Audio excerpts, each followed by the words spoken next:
For 48 hours, a billion-dollar warship was a dead stick in the water.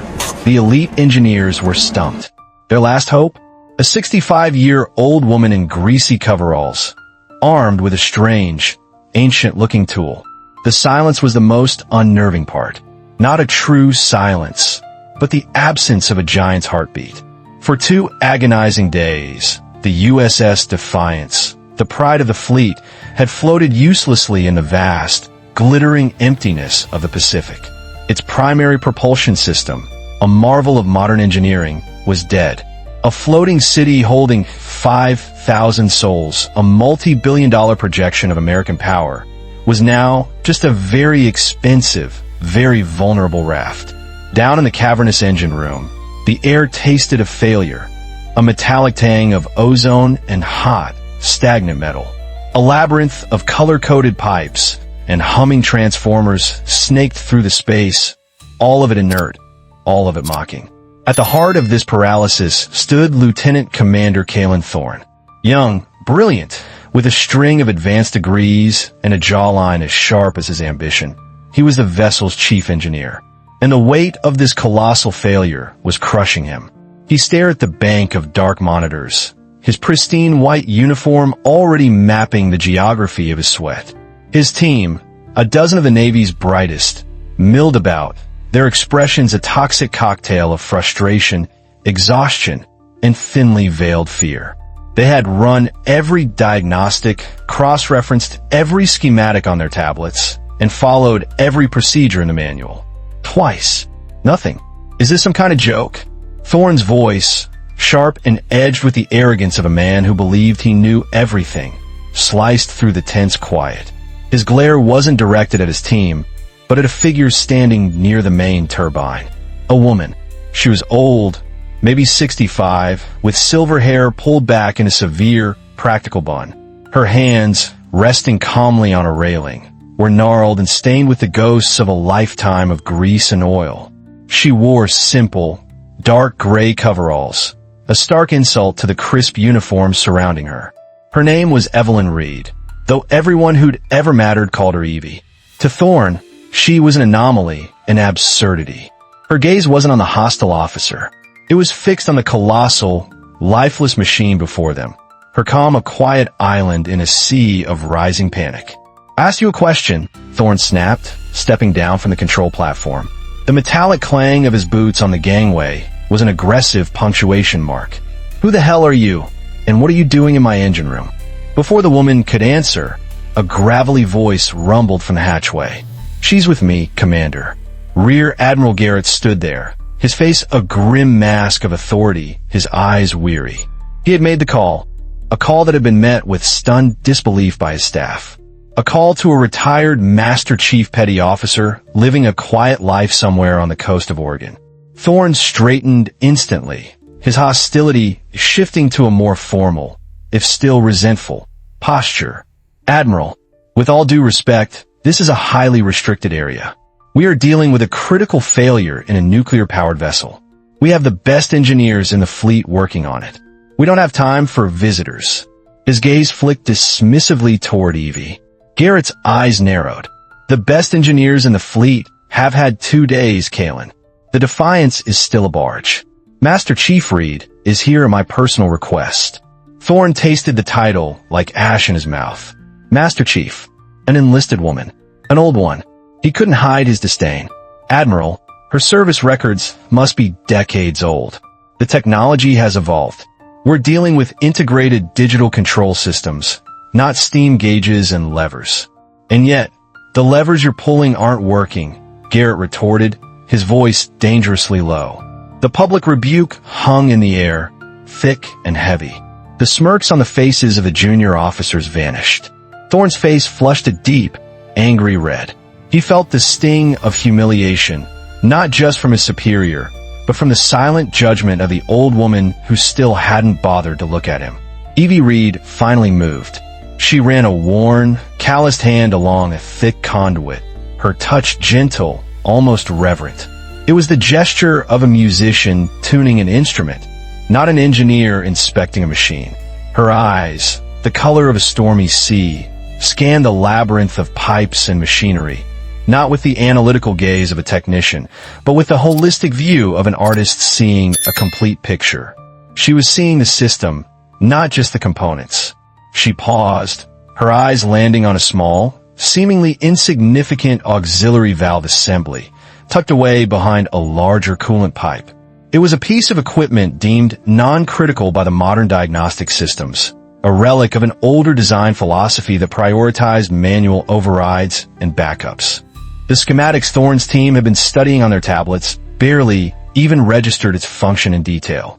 Thorne folded his arms, a look of pure, unadulterated contempt on his face.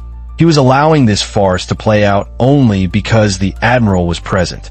He would have this woman escorted out and logged as a security breach the moment Garrett was gone. Evie reached into the deep pocket of her coveralls and pulled out a simple tool. It wasn't a sophisticated electronic device. It was a machinist's stethoscope. Its brass bell was tarnished with age, the rubber tubing cracked and worn. A few of the younger engineers couldn't suppress a quiet snort of laughter. One of them muttered, "Is she going to check its pulse?" The comment was quiet, but in the tense room, it was loud enough. Thorne's lips curled into a smirk. It was absurd. It was primitive. Evie placed the bell against the valve housing, closed her eyes, and listened. As she stood there, utterly still, a memory, sharp and vivid, cut through the present. The deafening roar of a different engine room, decades ago, during a high-stakes patrol in the Persian Gulf. Alarms blaring, the deck heaving, the air thick with the smell of ozone and fear. She saw the face of a young ensign, wide-eyed with panic, as she, a much younger Master Chief, had used this same stethoscope to diagnose a hairline fracture in a steam line moments before it would have ruptured catastrophically. She remembered the feeling of the vibration through the metal, a specific, discordant hum she had never forgotten. A sound that was a machine's scream of pain. A hum she was hearing again now. Faint, insidious, a ghost in the machine. Back in the silent engine room of the Defiance, her expression changed. It was a subtle shift, a tightening around the eyes, a slight furrow of her brow.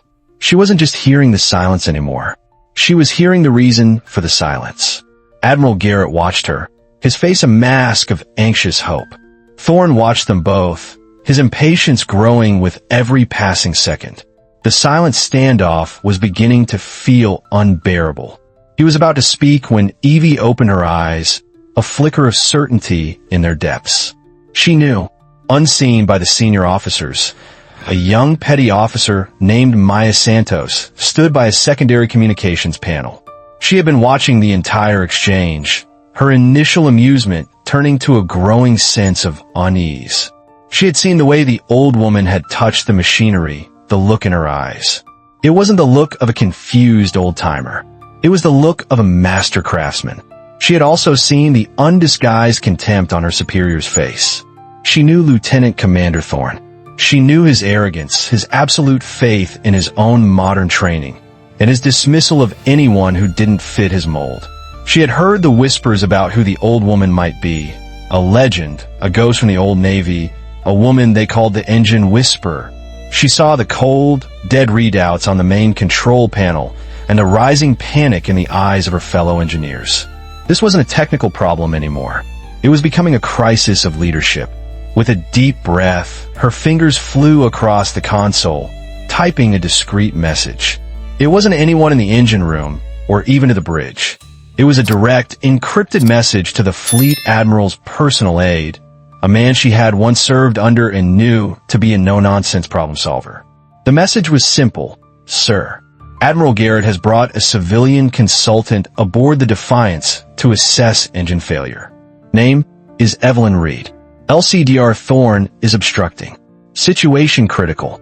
Crew is losing confidence. She hit send just as Thorne's patience finally snapped. Emboldened by what he saw as the Admiral's inaction, he decided to press his advantage. He saw the old woman not as a potential savior, but as a scapegoat, a perfect symbol of the outdated thinking Garrett represented. All right, that's it, Thorne announced, stepping directly in front of Evie, forcing her to finally look at him. I'm the chief engineering officer on this vessel. I am ordering you to cease this performance and vacate my engine room immediately." He turned to two burly enlisted security personnel who had been standing by. His voice was cold and clipped. "If you do not comply, I will have you forcibly removed and placed under guard for interfering with naval operations during a crisis. Escort this woman to the brig." The guards hesitated, their eyes darting from the furious lieutenant commander to the silent admiral. Garrett's face was a thundercloud. "Commander, you are wildly out of line." "Am I, sir?" Thorne shot back, his arrogance now boiling over into open insubordination. "Or am I the only one here trying to maintain military discipline and follow procedure? This ship is my responsibility. I will not have it jeopardized by some sideshow." The pieces were now in motion, far beyond the confines of the silent steel heart of the crippled carrier. Help was coming, but not the kind anyone in that room expected. The impending arrival would not be a team of more engineers, but a reckoning. Inside the quiet, climate-controlled command center at Naval Base Coronado, Fleet Admiral Thorne, a man whose stern portrait hung in halls of power across the globe, was in the middle of a high-level video conference with the Joint Chiefs. His aide, a young, impeccably professional lieutenant, approached him and placed a tablet quietly on the desk in front of him. The Admiral, a man renowned for his unshakable composure, glanced down at the incoming message. His eyes, accustomed to scanning complex strategic reports, narrowed slightly as he read the name, Evelyn Reed. A flicker of something unreadable crossed his face. He held up a hand, and the four-star general on the main screen immediately stopped speaking. The other admirals and generals in the conference waited, a collective hush falling over the secure line. Such an interruption was unheard of. "Gentlemen," Admiral Thorne said, his voice calm, but with an undercurrent of steel, "I have an urgent operational matter to attend to. We will reconvene at 1600. He didn't wait for a reply, ending the conference with a single tap on his screen. He turned to his aide, his expression now one of intense, focused urgency. "Give me Admiral Garrett on the Defiance. Now, secure channel. And give me a line to the Secretary of the Navy's office. Inform them I am initiating a personal command intervention." The aide's eyes widened almost imperceptibly. A personal command intervention was a tool of last resort, an action that stripped layers of command and put the Fleet Admiral himself in direct operational control.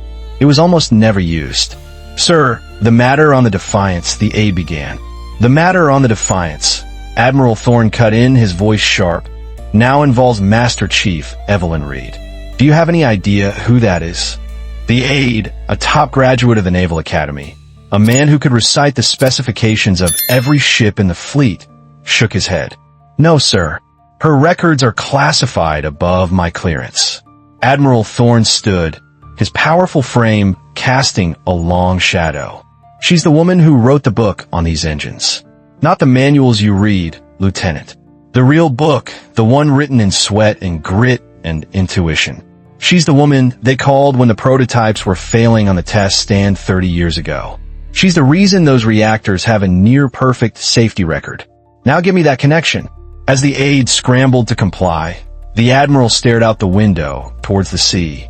The thought that a pompous, by-the-book officer like Lieutenant Commander Kalen Thorne, a man who, to his eternal frustration, shared his last name, but none of his humility, was disrespecting her, made his blood run cold. Back on the USS Defiance, just as the security guards took a hesitant step toward Evie, the engine room's main communication speaker crackled to life, bypassing all local controls. The voice that boomed through the space was not that of the ship's captain or the executive officer. It was a voice that every single person in that room, from Admiral Garrett down to the lowest-ranking seaman, recognized instantly. It was the voice of God in the modern Navy. "This is Fleet Admiral Thorne, who is in command in that engine room." A wave of shock silenced the compartment. Lieutenant Commander Kalen Thorne froze, his face draining of all color. He felt a cold dread wash over him that had nothing to do with the broken engine. Admiral Garrett was the first to recover. "Admiral Pike, here, sir." "Garrett," the voice on the speaker acknowledged, dispensing with pleasantries. "Report. Why is Master Chief Reed being threatened with arrest. The use of the title, Master Chief, was deliberate and sharp. It conferred a respect that Thorne had pointedly denied. Thorne felt his knees weaken. The fleet admiral knew her name and her rank. "We have a difference of opinion on procedure, Admiral," Garrett said carefully. "I see," the voice on the speaker replied, the two words dripping with ice. "Lieutenant Commander Thorne." Thorne swallowed hard, his throat suddenly bone-dry. "Sir, is it true you have failed to restart the main engine for 48 hours? "Sir, we have encountered unforeseen technical challenges." "Is it also true," the fleet admiral's voice cut across him like a laser, "that you have dismissed the counsel of the most experienced propulsion specialist in the United States Navy? A woman I personally credit with saving the lives of over 200 sailors on the USS Kensington." Stunned silence. The engineers stared at Evie, this quiet old woman in greasy coveralls, in a completely new light. The legend was real. "Sir, I was not aware," Thorne stammered, his entire world collapsing. "That is precisely the problem, Commander. You were not aware. You were arrogant. You let your pride and your faith in digital readouts blind you to the wisdom standing right in front of you. You are hereby relieved of your duties as Chief Engineer. Report to your quarters and await further orders. Admiral Garrett, you will give Master Chief Reed whatever she requires. And I do mean whatever." The communication line went dead, leaving a silence more profound than before. Lieutenant Commander Thorne stood, ashen-faced and trembling, stripped of his authority and utterly humiliated in front of his subordinates. Without a word, he turned and walked stiffly out of the engine room, his career in tatters. The atmosphere transformed. The air of mockery was gone, replaced by one of silent, profound respect. The engineers who had been snickering just minutes before now watched Evie read with a kind of awe. She was no longer just an old woman. She was a living piece of naval history. Evie, seemingly unfazed by the high-level drama, simply turned back to her work. She handed her stethoscope to the young petty officer, Maya Santos, who had sent the fateful message. "Here," she said, her voice quiet but firm. "Listen, tell me what you hear." Santos took the instrument, her hands trembling slightly, and placed the bell against the auxiliary valve housing where Evie had indicated. She closed her eyes, trying to block out the low hum of the emergency generators, and focused. At first, she heard nothing but the gentle gurgle of the coolant. Then she caught it. A tiny, almost imperceptible flutter, a high-frequency vibration that didn't belong. It was a sound so faint that the ship's multi-million-dollar acoustic sensors had dismissed it as background noise. "There's a tremor," she whispered, her eyes flying open. "It's irregular." Evie nodded slowly. "It's a harmonic resonance. The valve isn't closing completely. It's letting a microscopic amount of steam bypass into the secondary coolant line. Not enough to show up on the pressure gauges, but just enough to throw off the turbine's balance and trigger the automatic shutdown. The computer sees an imbalance and thinks the turbine shaft is failing. It's trying to protect the engine, but it's looking at the wrong problem." She then began to give a series of quiet, precise instructions. She didn't shout or bark orders. She spoke with the calm authority of a woman who was not guessing, but knew. She had them manually override the digital controls for the auxiliary valve, a procedure not even in the modern emergency checklists. She had two engineers use a heavy wrench to manually tighten the valve seating by a quarter of a turn, a task that required brute force guided by her precise instructions. As they worked, the first of the helicopters dispatched by the fleet admiral arrived, descending onto the carrier's vast flight deck. Out stepped not a team of mechanics, but a two-star admiral from the fleet admiral staff, flanked by a full honor guard of Marines in their immaculate dress blues. They didn't head for the bridge. Their destination was the engine room. They arrived just as Evie wiped her hands on a rag and turned to the main control panel where Petty Officer Santos now stood, her face a mask of concentration. "All right, young lady," Evie said softly. "Let's bring her back to life. Initiate the startup sequence." Slow and steady, Santos took a deep breath, her fingers hovering over the console. She looked at the blank screens, then at the old woman beside her. She chose to trust the woman, not the machine. She began the sequence. For a moment, there was silence. Then a low hum began to build, a sound that grew steadily in pitch and volume. A deep, powerful vibration rolled through the deck plates, a feeling the crew had not felt for 2 long days. The lights in the engine room flickered once, then burned with a new, steady intensity as the main generators kicked in. On the main screen, the diagnostic icons, which had been stubbornly red, began to blink amber, then one by one turned to solid, reassuring green.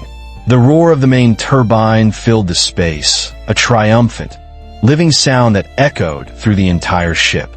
The USS Defiance was alive again. Just as the cheers began to erupt from the assembled engineers, the 2-star Admiral and his honor guard stepped into the engine room. They ignored everyone else. They walked directly to Evie Reed, who stood quietly watching the gauges settle. The Admiral, a man who commanded his own battle group, came to a halt 2 feet in front of the old woman in the greasy coveralls. He raised his hand in a sharp, perfect salute. Master Chief Reed. The Admiral's voice boomed, clear and formal, cutting through the celebratory noise. On behalf of the United States Navy and by order of the Fleet Admiral, I am here to recognize you. Master Chief Petty Officer Evelyn Reed, recipient of the Navy Cross for actions aboard the USS Kensington, where your bravery prevented a reactor meltdown. Recipient of 2 Navy and Marine Corps medals for developing engine-saving procedures still in use today. Lead consultant on the Nimitz-class propulsion design team. Your service record is a testament to the highest ideals of the Navy. The crowd of young engineers listened, their faces a mixture of shame and awe. They had been in the presence of greatness and had been blind to it. When the citation was finished, the Admiral lowered his salute but remained at attention. He turned his head slightly towards the disgraced Commander Thorne, who had been summoned to witness the ceremony. "Let this be a lesson to all of you," the Admiral said, his voice cold as the deep ocean. "Rank and credentials do not equal wisdom. Technology is a tool, not a replacement for instinct and experience. You forgot that. You dismissed a hero. Our Navy is built on the shoulders of giants like Master Chief Reed. Do not ever forget it."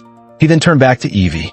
"The Fleet Admiral sends his personal regards and his deepest apologies for the disrespect you were shown." Evie simply nodded, a hint of a smile playing on her lips. She looked not at the Admiral, but at the humbled engineers and at young Maya Santos, who was watching her with tears in her eyes. "The ship is fine," Evie said, her voice calm and forgiving. "That's all that matters.